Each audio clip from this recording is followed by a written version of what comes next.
सभी को नमस्कार। आज मैं एक ऐसी शख्सियत से मुलाकात करा रहा हूँ, अमृतलाल मीणा, जिनका नाम ही काफ़ी है। बिहार में बड़े पदों पर रहे और अब दिल्ली में केंद्र सरकार में एक मंत्रालय में सचिव है। अमृतलाल जी मीणा डाबरा गांव से निकले हैं, एजुकेशन यहाँ हुई और बड़े पद पर पहुंचे हैं। अमृतलाल जी मीणा, मैं आपका बहुत बहुत स्वागत करता हूँ सर। धन्यवाद।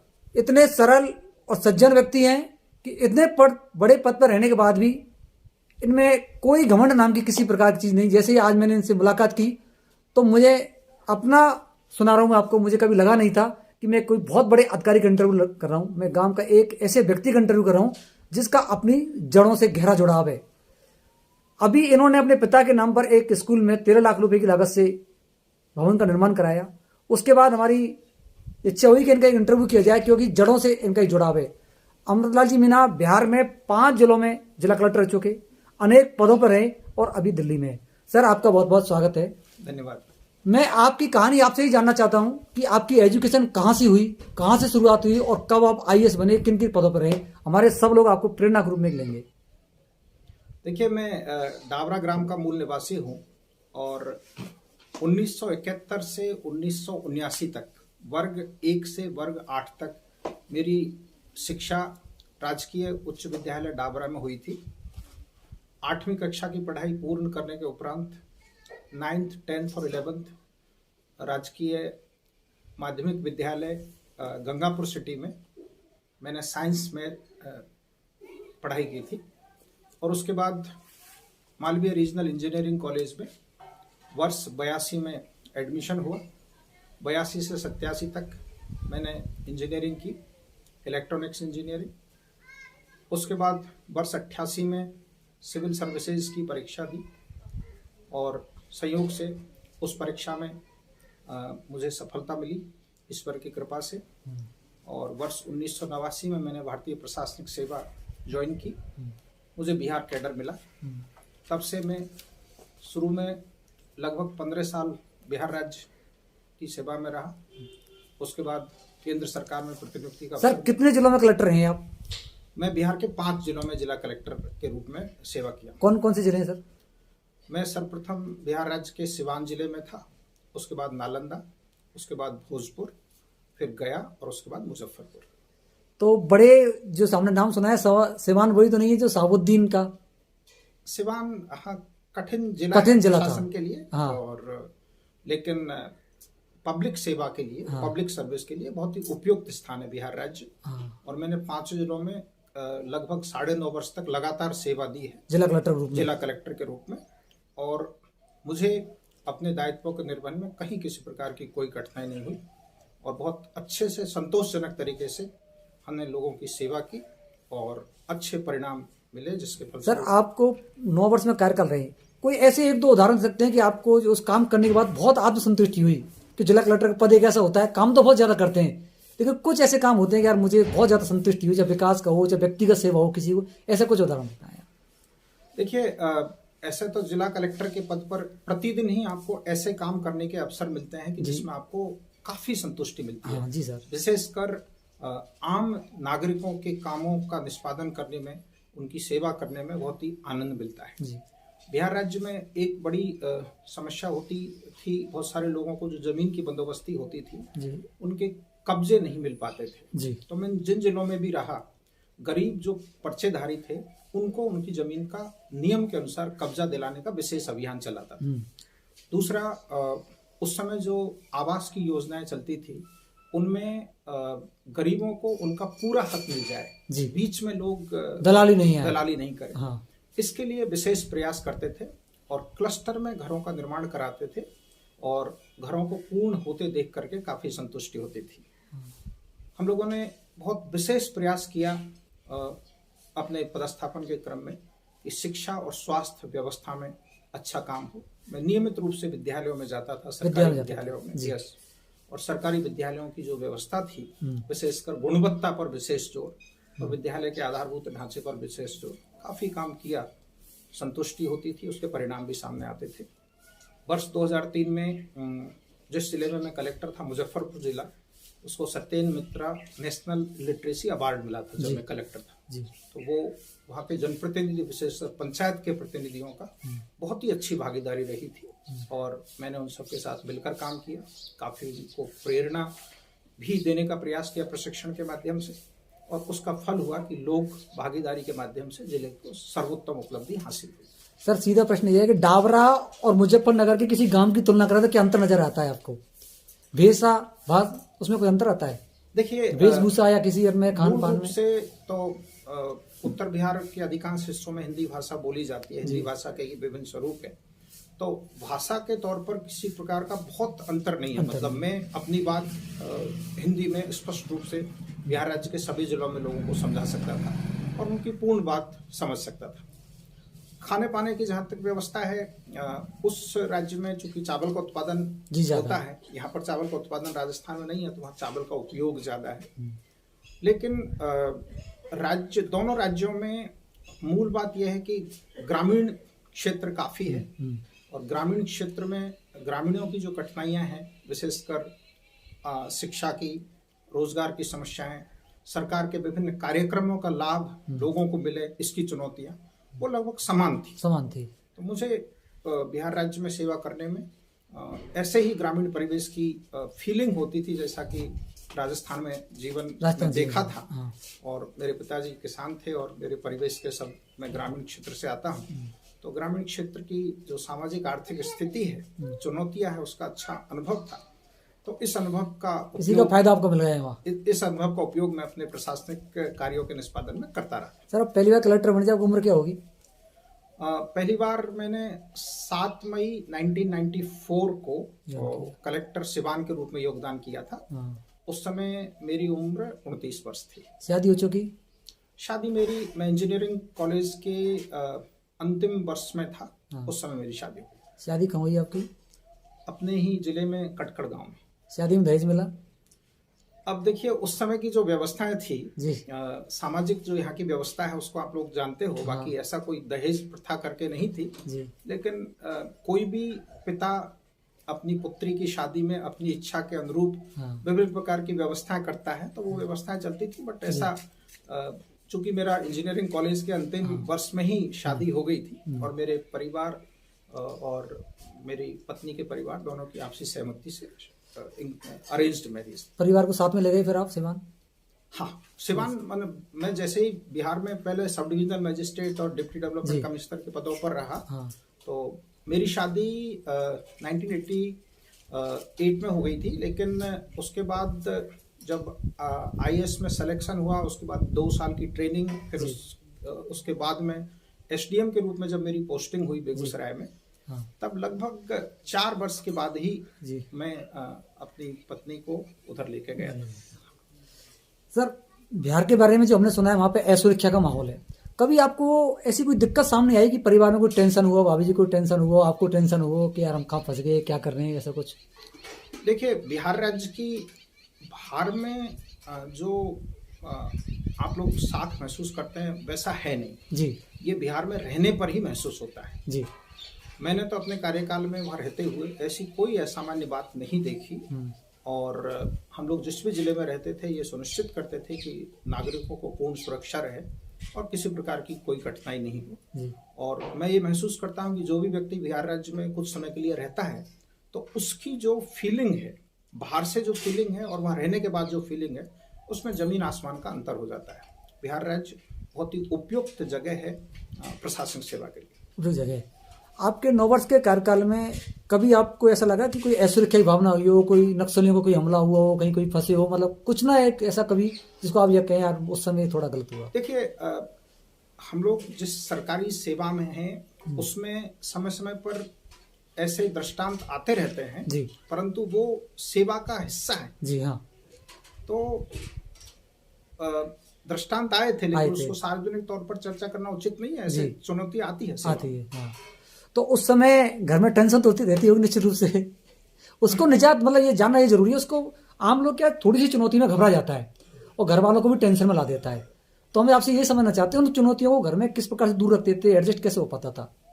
देखिए, मैं मेरे शुरू से ही ये आदत है कि वर्क होलिक नेचर का व्यक्ति हूँ जी। अपने काम में पूरी तल्लीनता के साथ लगा रहता हूँ और जो दायित्व है उसका पूरी मुस्तैदी के साथ निर्वहन करना मेरी आदत है जी। तो कभी ऐसी कोई असामान्य बात नहीं हुई थी, लेकिन जब कभी भी कोई दृष्टांत आते थे तो परिवार को इसकी जानकारी रहती थी कि मैं कई बार ऐसे घटनाक्रम हुए थे कि लगातार 3-3 दिन तक घर से बाहर रहना पड़ता था। नेचर ऑफ जॉब ऐसा है, इसलिए रहना पड़ता था, लेकिन जानकारी में रहता था। बट सर्विस का रिक्वायरमेंट है तो उसको करना ही पड़ेगा। यदि आप नेतृत्व प्रदान नहीं करोगे जिला कलेक्टर के रूप में तो शासन नहीं चलेगा। सर, डावरा गांव का एक लड़का अमृतलाल मीणा निकलता है, बिहार में एक बड़े पद पे पहुंच जाता है, इसमें किसका ज्यादा रोल रहता है? कहीं ना कहीं कोई ना कोई रोल तो होगा आपके प्रति। ऐसे माँ बाप मित्र मंडली किसी ने आपको एक प्रेरणा कहाँ से मिलेगा? आपको IAS बनना चाहिए, आगे बढ़ना चाहिए और ये काम करने चाहिए। देखिए, निश्चित ही अपने माताजी पिताजी का कड़ी मेहनत, उनकी प्रेरणा, अनुशासित जीवन जीने का संदेश, ये तो सबसे प्रमुख है ही जो मुझे ईश्वर ने दिया, भगवान की कृपा। और शिक्षकों का योगदान, मुझे अपने विद्यालय के शिक्षकों ने भी बहुत अच्छा मार्गदर्शन किया। कुछ नाम लेना चाहेंगे शिक्षकों? मेरे राजकीय उच्च विद्यालय डाबरा के तत्कालीन प्रधानाचार्य श्री बद्री प्रसाद शर्मा जी का मैं विशेष तौर पर उल्लेख करना चाहता हूँ, जो मुझे न मात्र मार्गदर्शित करते थे अपितु विभिन्न प्रकार की कॉम्पिटिटिव एग्जाम्स में भाग लेने के लिए साथ लेके जाते थे, अपने घर में करौली में रखते थे और उसके बाद सवाई माधोपुर ले जाते थे। 2 बार ऐसे अवसर आए जब तत्कालीन सवाई माधोपुर जिला, जिसमें करौली भी शामिल था, मुझे प्रथम स्थान मिला। एक बार जिला स्तरीय सामान्य ज्ञान प्रतियोगिता थी, खेलकूद प्रतियोगिता के हिस्से के रूप में, उसमें भी मुझे वर्ग 8 में था, उस समय प्रथम स्थान मिला। और दूसरा राष्ट्रीय प्रतिभा खेल राष्ट्रीय नेशनल टैलेंट सर्च एग्जामिनेशन जो होती है, ग्रामीण प्रतिभा खोज परीक्षा, उसमें भी मुझे सवाई माधोपुर जिले में प्रथम स्थान मिला। तो उससे मुझे 3 स्कूल्स में एडमिशन का ऑफर मिला था, बीकानेर, जोधपुर और उदयपुर में। परंतु अंततः मैं राजकीय उच्च विद्यालय गंगापुर में ही पढ़ा। तो बद्री प्रसाद जी कहाँ के रहने वाले थे? करौली में कहाँ रहते? करौली में चटीकना मोहल्ले थे। देखिए, बद्री प्रसाद जी का आपका योगदान रहा है, टीचर का कहीं ना कहीं तो योगदान रहता है। देखिए, ऐसा कौन सा समय आया कि आपके मन में आया कि मैं अब IAS बनूं? देखिए, मैं जब शुरू में यहाँ पर गांव में पढ़ता था तो पेरेंट्स की ये इच्छा थी और आवश्यकता थी कि सरकारी नौकरी मिले जी। तो उस उद्देश्य के साथ 9th 10th 11th किया। 11th में फॉर्चुनेटली मेरे अच्छे मार्क्स आए थे, तो उस समय प्री इंजीनियरिंग टेस्ट नहीं होता था। 11th में बोर्ड के मार्क्स के आधार पर ही इंजीनियरिंग कॉलेजेस में एडमिशन होते थे जी। तो मुझे इंजीनियरिंग कॉलेज में MREC, उस समय MREC कहा जाता था, अभी वो MNIT इंस्टीट्यूट है, उसमें मेरा एडमिशन हुआ। और मुझे शुरू में सिविल इंजीनियरिंग ली मैंने, लेकिन सेकंड ईयर के बाद में इलेक्ट्रॉनिक्स, तब तक नई ब्रांच आ गई थी जी। तो थर्ड ईयर में जाके मैंने इलेक्ट्रॉनिक्स चेंज कर ली। तो 5 साल के कोर्स में हमारा ध्येय था कि इंजीनियरिंग अच्छे से करें, इंजीनियरिंग की अच्छी से अच्छी नौकरी मिले। लेकिन इंजीनियरिंग के फाइनल ईयर में जब पढ़ रहे थे तो हमारे कॉलेज के भी कुछ मेरे सीनियर स्टूडेंट्स सिविल सर्विसेज की तैयारी करते थे, और मेरे बुआ जी का एक लड़का है, ओम प्रकाश जी, जो अब नहीं रहे हैं, वो सिविल सर्विसेज की तैयारी कर रहे थे जी। तो जब मैं फाइनल ईयर में था तो उन्होंने मुझे कहा कि तुम सिविल सर्विसेज का अटेम्प्ट दो जी। तो जब मैं फाइनल ईयर में था उस समय मैंने प्रीलिम्स दिया जी, बिना तैयारी के जी। और फॉर्चुनेटली मैं उसमें सफल हो गया पहली बार में। बहुत बधाई हो। उससे क्या हुआ ना कि कॉन्फिडेंस बिल्ड हो गया। हालांकि मैं मेंस का फॉर्म नहीं भर पाया जी, क्योंकि मेरा इंजीनियरिंग का डिग्री नहीं आया था जी। तो सिविल सर्विसेज की मेंस एग्जाम में अपेयर होने से पहले आपको डिग्री होना जरूरी है। तो इमीडिएटली जैसे ही डिग्री हुआ तब मैंने जब प्रीलिम्स दिया और उसी चांस में मुझे ईश्वर की कृपा से सफलता मिली। तो यही मेरा परिवेश रहा था, और मेरा इंजीनियरिंग का सब्जेक्ट पर काफ़ी कमांड था, और इलेक्ट्रिकल इंजीनियरिंग और फिजिक्स मैंने सब्जेक्ट रखे थे, और ईश्वर की कृपा से सफलता। फिर आपको बिहार कैडर मिला? बिहार कैडर आपको मिल गया, बिहार पहुंच गए, परिवार को लेकर चले गए। तो गांव से जुड़ाव, भैया बहन से जुड़ाव कैसा रहा आपका? ये तालमेल कैसे बनाए रखते थे आप? क्योंकि बहुत लंबी दूरी है ना, उस समय मोबाइल भी नहीं थे। दूरी बहुत लंबी है, मोबाइल भी नहीं लेकिन थे। बिल्कुल मोबाइल भी नहीं थे उस समय, तो हमारे घर पे फोन भी नहीं था। फोन भी नहीं था। कई वर्षों तक तो फोन भी नहीं था, सिर्फ पत्र के माध्यम से ही संवाद का आदान प्रदान होता था, और मैं साल में 2 बार छुट्टी लेके आता था जी। मेरे पिताजी माताजी यहीं पर रहते थे। हाँ। और मेरे जो छोटे भाई बहन हैं वो उनकी पढ़ाई भी उस दौरान अनवरत चल रही थी, तो उनकी पढ़ाई भी हम लोग मिलजुल करके किए पेरेंट्स के मार्गदर्शन में, और सभी की अच्छी पढ़ाई हुई, सबको अच्छा जॉब मिल गया, सब अपना सेटल्ड है। और नियमित रूप से मैं गांव आता जाता रहता था क्योंकि मेरे पेरेंट्स यहीं रहते हैं जी। और पिताजी के गुजरने के बाद माताजी अभी भी गांव में रहती है। तो अभी भी मैं नियमित रूप से गांव आता हूं और अपने भाई बंधुओं से मिलता हूं, सबसे बातचीत करके, और जहां जिसको जो सहयोग हो सके नियम प्रक्रिया के अंतर्गत करने की कोशिश करते हैं।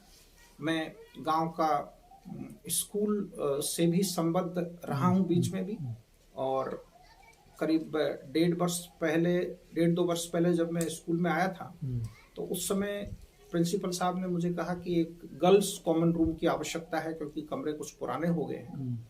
तो उस समय मेरी माता ने और पत्नी ने कहा कि हम लोग को मिलकर कुछ सहयोग विद्यालय में करना चाहिए, और उसी क्रम में पिताजी की स्मृति में विद्यालय का निर्माण हमारी माताश्री के नेतृत्व में हम लोगों ने करवाया, जिसका कल जिला कलेक्टर साहब ने उद्घाटन किया है। और मुझे बहुत प्रसन्नता है कि गांव के हमारे सभी भाई बहनों के द्वारा अच्छी शिक्षा के प्रति चिंता की जागृति आ रही है। हाँ। कल आपके भाषण में सुना था कि आपने कहा एक सरकारी कर्मचारी है जो गांव के स्कूल के लिए 11,000। 26 जनवरी को हमारे यहाँ पर स्कूल में जो झंडोत्तोलन कार्यक्रम हुआ था, उस समय हमारे यहाँ के प्रिंसिपल, ग्राम के सरपंच और सभी ग्रामीण लोगों ने बैठ करके ये तय किया था कि जितने भी सरकारी सेवक हैं वे 11,000 रुपये प्रति व्यक्ति की दर से योगदान राशि देंगे, और जिस घर में सरकारी सेवक नहीं है वो 1100 रुपये प्रति परिवार की दर से योगदान देंगे। ऐसा अनुमान है हमारे गांव में लगभग 300 के आसपास सरकारी सेवक है, तो ऐसा अनुमान है कि लगभग 40 लाख रुपए इस सहयोग के फलस्वरूप एकत्रित होंगे। और सरकार की जो राष्ट्रीय माध्यमिक शिक्षा अभियान योजना है उसके अंतर्गत प्रावधान है कि ग्रामीण जितना धनराशि सहयोग के रूप में देते हैं उसका 1.5 गुना सरकार भी सहयोग राशि देती है। तो हम लोग 40 लाख रुपए इकट्ठा कर लेंगे तो 60 लाख रुपए सरकार से मिलेगा, लगभग 1 करोड़ की धनराशि हो जाएगी। तो उससे पुराने विद्यालय भवन का जीर्णोद्धार करेंगे, उसके ऊपर अतिरिक्त कमरे बनाएंगे और डिजिटल एजुकेशन के लिए आवश्यक जो इंफ्रास्ट्रक्चर है उसकी व्यवस्था करेंगे, संसाधन जुटाएंगे। मतलब आपका जड़ों से जुड़ाव हो चुका है दोबारा से? नहीं, मेरा तो लगातार रहा है, लेकिन अभी सौभाग्य से दिल्ली पदस्थापन होने के बाद आना जाना थोड़ा ज्यादा सुगम हो गया है, तो बेहतरी। सर, बिहार में आपने लंबे समय तक काम किया है, कितने डिपार्टमेंट आपने देखे होंगे सर बिहार में अभी तक? देखिए, बिहार सेक्रेटरी स्तर के डिपार्टमेंट? हाँ, बिहार में मुझे सेक्रेटरी स्तर पर ही सचिवालय में काम करने का अवसर मिला। वर्ष 2012 में जब मैं भारत सरकार से अपनी प्रतिनियुक्ति अवधि समाप्त करके लौटा तो सर्वप्रथम मैं श्रम संसाधन विभाग का सचिव था। उसके बाद ग्रामीण विकास और पंचायती राज विभाग देखने का मुझे अवसर मिला। फिर उसके बाद कृषि विभाग का सचिव का प्रभार रहा मेरे पास। फिर नगर विकास विभाग, कोऑपरेटिव, माइंस, माननीय मुख्यमंत्री के प्रधान सचिव के रूप में भी काम करने का मुझे अवसर मिला। कौन से मुख्यमंत्री थे? श्री जीतन राम मांझी जी। जीतन राम मांझी जी के उस समय मुख्यमंत्री थे, तो उनका प्रधान सचिव के रूप में भी मुझे काम करने का अवसर मिला। और उसके बाद वहाँ पर भवन निर्माण विभाग, पथ निर्माण विभाग, और भवन निर्माण विभाग, जैसे अपने राजस्थान में लोक निर्माण विभाग है, पीडब्ल्यूडी जैसे कहते हैं, तो वो वहाँ पर पीडब्ल्यूडी के 2 विभाग है, भवन और रोड। तो रोड कंस्ट्रक्शन डिपार्टमेंट में मुझे लगभग 5 वर्ष काम करने का अनुभव रहा है, और मैं additional chief secretary road construction department के रूप में था। वहीं से सितंबर 2021 में भारत सरकार की सेवा में आया। सर, मैं आपसे लगभग 10 साल पहले मिला था, जब मैं राजस्थान पत्रिका में काम करता था, आप दिल्ली में थे। ये नरेगा योजना जब शुरुआत थी तब शायद लगभग उस डिपार्टमेंट में आप थे? हाँ, बिल्कुल। ग्रामीण विकास विभाग में मैं तत्कालीन केंद्रीय मंत्री महोदय के निजी सचिव के रूप में सेवारत था। कौन थे केंद्रीय मंत्री? उस समय श्री रघुवंश प्रसाद सिंह जी, वो भी बिहार से ही थे। हाँ, मैं संयोग से हाँ। मुजफ्फरपुर जिले का जिलाधिकारी था। हाँ। और मुजफ्फरपुर जिले के जिलाधिकारी 2 संसदीय निर्वाचन क्षेत्रों के रिटर्निंग ऑफिसर होते हैं जी। एक मुजफ्फरपुर और दूसरा वैशाली। तो श्री रघुवंश प्रसाद सिंह जी वैशाली संसदीय निर्वाचन क्षेत्र से सांसद थे। उसके बाद आप यहाँ गए। तो जब वे मंत्री बने तो उस समय उन्होंने मुझे वहाँ निजी सचिव के रूप में मेरी सेवा लेने के लिए अनुरोध किया। उस समय 5 जिले ही नरेगा में जोड़े गए थे, शायद करौली का नाम शामिल नहीं था शुरुआत में, ऐसा था ना शायद? देखो, ऐसा नहीं है। देश के वस्तुनिष्ठ मापदंडों के आधार पर जिलों का चयन हुआ था। हाँ। और राजस्थान राज्य से 5 जिले चुने गए थे जी। जिसमें करौली भी एक जिला शामिल था। तो संयोग से मैं वहां पदस्थापित था। हाँ। और करौली जिला भी मापदंडों के तहत चयनित हुआ। तो बाद में चयनित हुआ है करौली, पहले तो झालावाड़ वगैरह वही थे, करौली शुरुआत में आ गया था। आपने बहुत प्रयास किए, हमें जानकारी मिली उस समय। अब देखिए, अब जानकारी लोग क्या कहें, लेकिन सरकार में सारी चीजें मापदंडों के तहत होती है। मापदंड तो होती है। अच्छा, आपको सर अभी किस डिपार्टमेंट में, जयपुर में? तो मैं अभी दिल्ली में हूँ। दिल्ली में? हाँ, वाणिज्य एवं उद्योग मंत्रालय। अभी अगर आपके डिपार्टमेंट की बात करें तो इसमें अभी क्या चल रहा है विशेष तौर पे, किस थीम पे आप काम कर रहे हैं? अभी मैं विशेष सचिव हूँ लॉजिस्टिक्स, वाणिज्य एवं उद्योग मंत्रालय, भारत सरकार। तो मेरा जो जिम्मेदारी है वर्तमान में वो लॉजिस्टिक्स का इंटीग्रेटेड डेवलपमेंट है।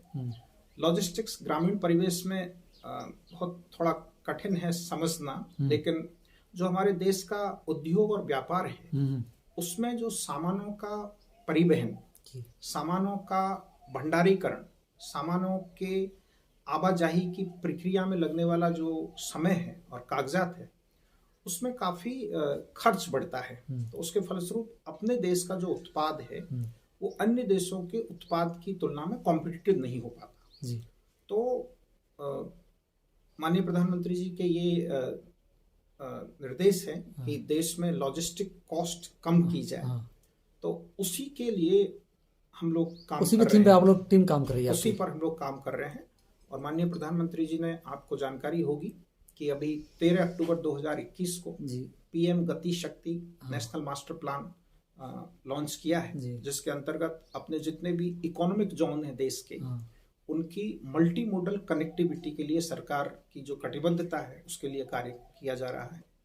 अभी एक नेशनल मास्टर प्लान बनाया जा रहा है GIS बेस्ड प्लेटफॉर्म पर, जिसमें सभी प्रकार की आधारभूत संरचनाएं और सभी प्रकार के इकोनॉमिक जोन्स को मैप किया जा रहा है।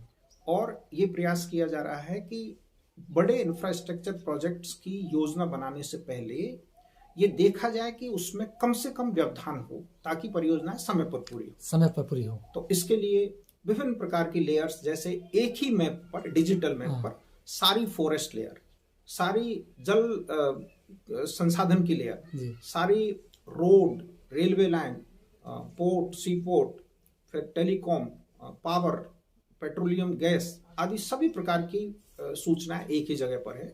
तो जब योजना बनाएगा कोई भी विभाग तो उसको सहूलियत होगी कि फॉरेस्ट एरिया में होकर नहीं गुजरे, बसावट के ऊपर से नहीं गुजरे, कम से कम व्यवधान हो, ताकि योजनाएं तेजी से कार्यान्वित हो सके। सर, आप लोग मेहनत करके आगे बढ़े, उस समय संसाधन भी सीमित थे।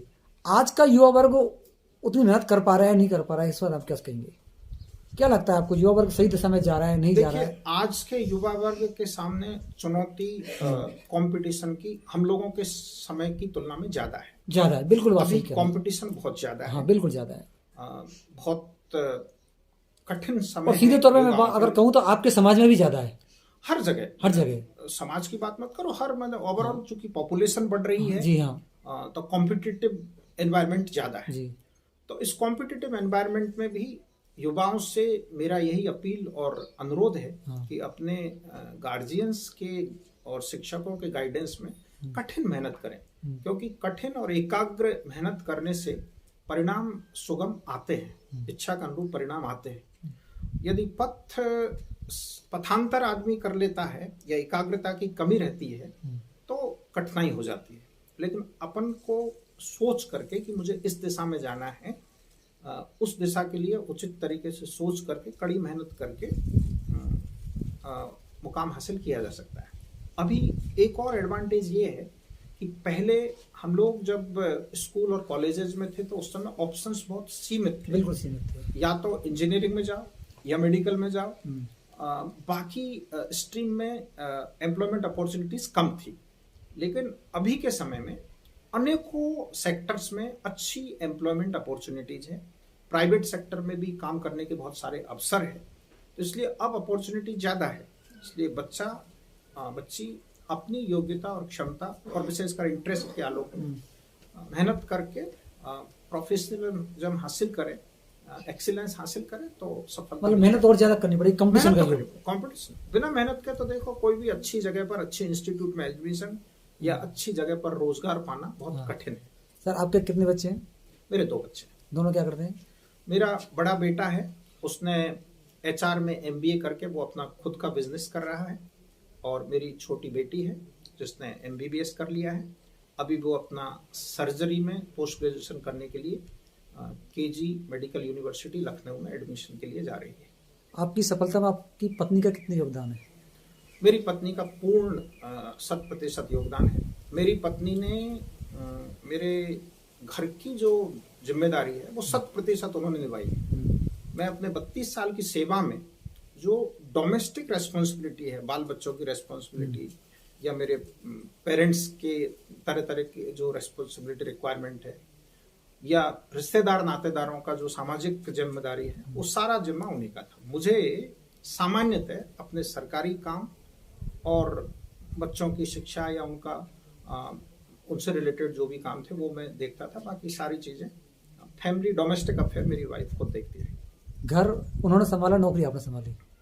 आप बिल्कुल ये कह सकते हो। आज भी यही, आज भी मुझे डोमेस्टिक अफेयर्स से बहुत ज्यादा समय भी नहीं मिलता है, और मैं वो खुद अपना देखती है तो मैं ज्यादा। सर एक मेरा क्वेश्चन आपसे ये है, वर्तमान युग में कई अधिकारी किसी न किसी मामले में फंस जाते हैं, चाहे उनकी लापरवाही हो या कुछ हो, चाहे छोटे कैटेगरी का हो चाहे बड़े कैटेगरी हो, इसमें सावधान रहने की कैसे जरूरत है? क्या उनको सावधान रखनी चाहिए, क्योंकि आपका एक लंबा अनुभव है इस बारे में?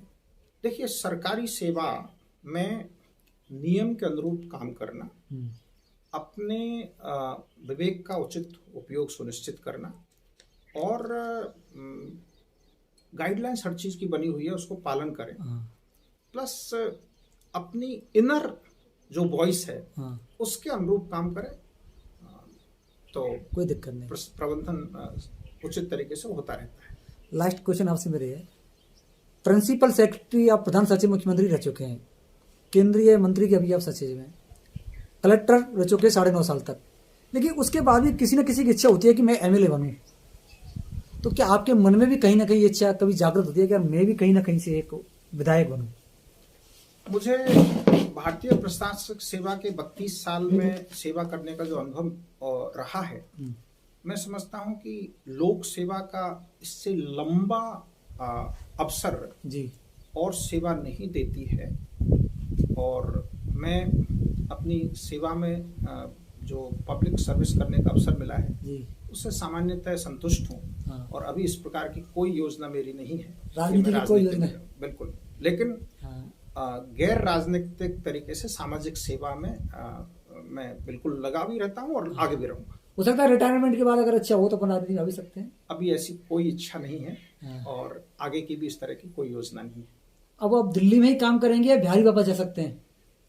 देखिए, भविष्य का कोई नहीं बता सकता है, लेकिन अभी जहाँ पर है वहाँ पर काम कर रहे हैं, आगे जैसी स्थिति उत्पन्न होगी। लेकिन यह डाबरा और सपोटरा से लगाव जारी रहेगा आपका? इसमें कोई शक नहीं है।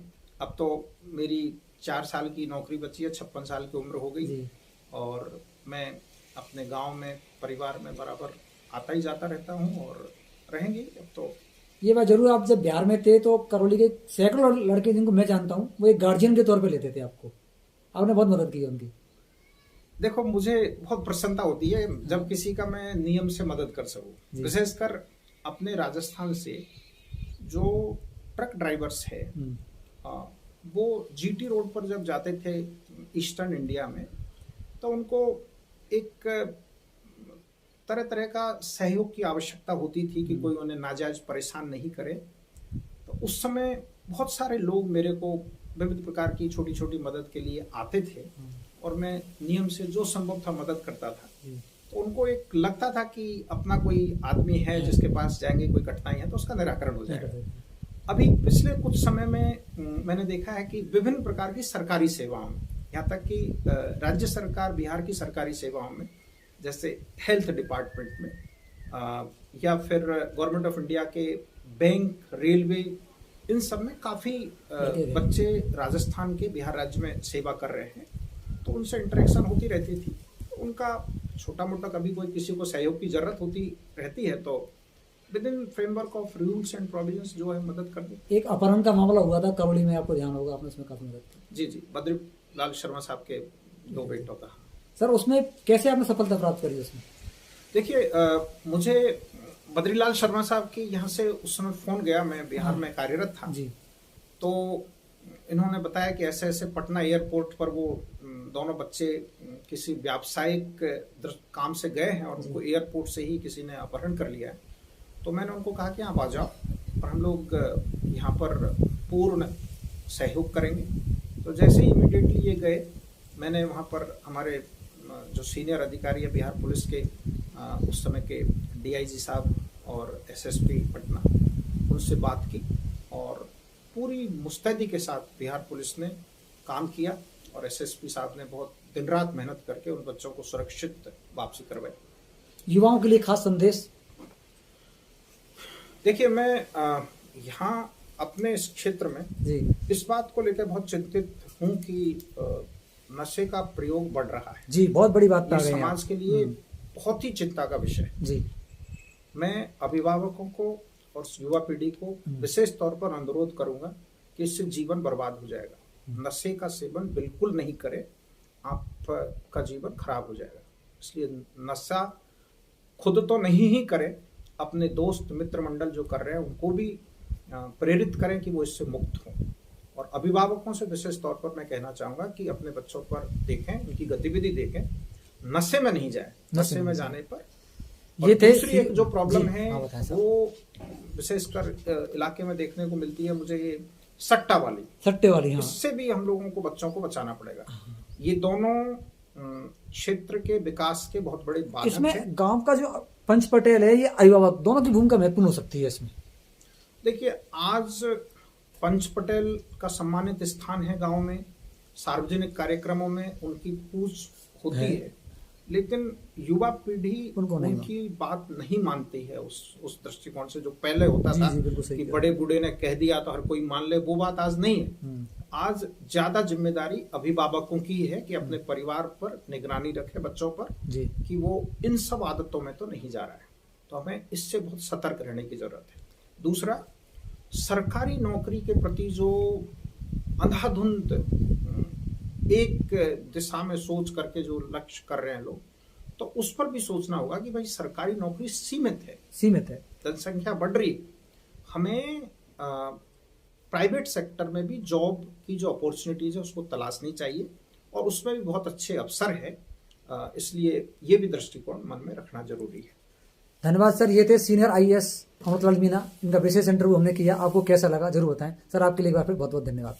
धन्यवाद, आप आए यहाँ पर मेरे गांव में, और मुझे प्रसन्नता है कि आप युवाओं को प्रेरित करने के लिए इस तरह की स्टोरीज कवर कर रहे हैं। आशा है कि इससे युवाओं को एक मोटिवेशन मिलेगा।